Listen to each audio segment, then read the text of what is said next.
ರಾಜ್ಯದೆಲ್ಲೆಡೆ ಸಚಿವ ನಾಗೇಂದ್ರ ವಿರುದ್ಧ ಮುಂದುವರೆದಿದೆ ಪ್ರತಿಭಟನೆ. ವಿಜಯನಗರದ ಹೊಸಪೇಟೆಯಲ್ಲಿ ಬಿಜೆಪಿ ರೋಷಾವೇಶವನ್ನ ಮಾಡಿದೆ. ನಾಗೇಂದ್ರ ರಾಜೀನಾಮೆಗೆ ಆಗ್ರಹಿಸಿ ಬಿಜೆಪಿ ಕಾರ್ಯಕರ್ತರು ಪಟ್ಟನ್ನ ಹಿಡಿದಿದ್ದಾರೆ. ರಾಜ್ಯದೆಲ್ಲೆಡೆ ಸಚಿವ ನಾಗೇಂದ್ರ ವಿರುದ್ಧ ಪ್ರತಿಭಟನೆ ಮುಂದುವರಿತಾ ಇದೆ. ವಿಜಯನಗರದ ಹೊಸಪೇಟೆಯಲ್ಲಿ ಬಿಜೆಪಿ ರೋಷಾವೇಶ. ನಾಗೇಂದ್ರ ರಾಜೀನಾಮೆಗೆ ಆಗ್ರಹಿಸಿ ಬಿಜೆಪಿ ಕಾರ್ಯಕರ್ತರು ಪಟ್ಟನ್ನ ಹಿಡಿದಿದ್ದಾರೆ. ಇವತ್ತು ಬೆಂಗಳೂರಿನಲ್ಲೂ ಕೂಡ ಬಿಜೆಪಿ ನಾಯಕರು ಪ್ರತಿಭಟನೆಯನ್ನ ಮಾಡಿದ್ರು. ಅದೇ ರೀತಿ ಈ ಒಂದು ಪ್ರಕರಣ ಏನಿದೆ, ವಾಲ್ಮೀಕಿ ಹಗರಣ ಏನಾಗಿತ್ತು, ಅದರಲ್ಲಿ ನಾಗೇಂದ್ರ ಅವರ ಪಾತ್ರ ಕೂಡ ಇದೆ ಅನ್ನೋದಕ್ಕೆ ಕಳಂಕಿತ ಶಾಸಕರನ್ನ ನಿಮ್ಮ ಕ್ಯಾಬಿನೆಟ್ನಲ್ಲಿ ಯಾವ ಥರ ಇಟ್ಕೊಂಡಿದ್ರಿ, ಅವರ ರಾಜೀನಾಮೆಯನ್ನ ಕೊಡಲೇಬೇಕೆಂದು ಬರೀ ಬೆಂಗಳೂರಷ್ಟೇ ಅಲ್ಲ, ಇಡೀ ರಾಜ್ಯಾದ್ಯಂತ ಬಿಜೆಪಿಗರು ಪ್ರೊಟೆಸ್ಟ್ ಅನ್ನ ಮಾಡ್ತಾ ಇದ್ದಾರೆ.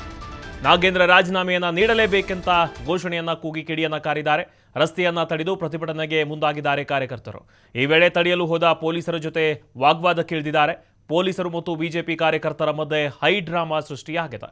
ಹಲವು ಬಿಜೆಪಿ ಕಾರ್ಯಕರ್ತರನ್ನ ಈ ಒಂದು ಸಂದರ್ಭದಲ್ಲಿ ಪೊಲೀಸರು ಕೂಡ ವಶಕ್ಕೆ ಪಡೆದಿದ್ದಾರೆ.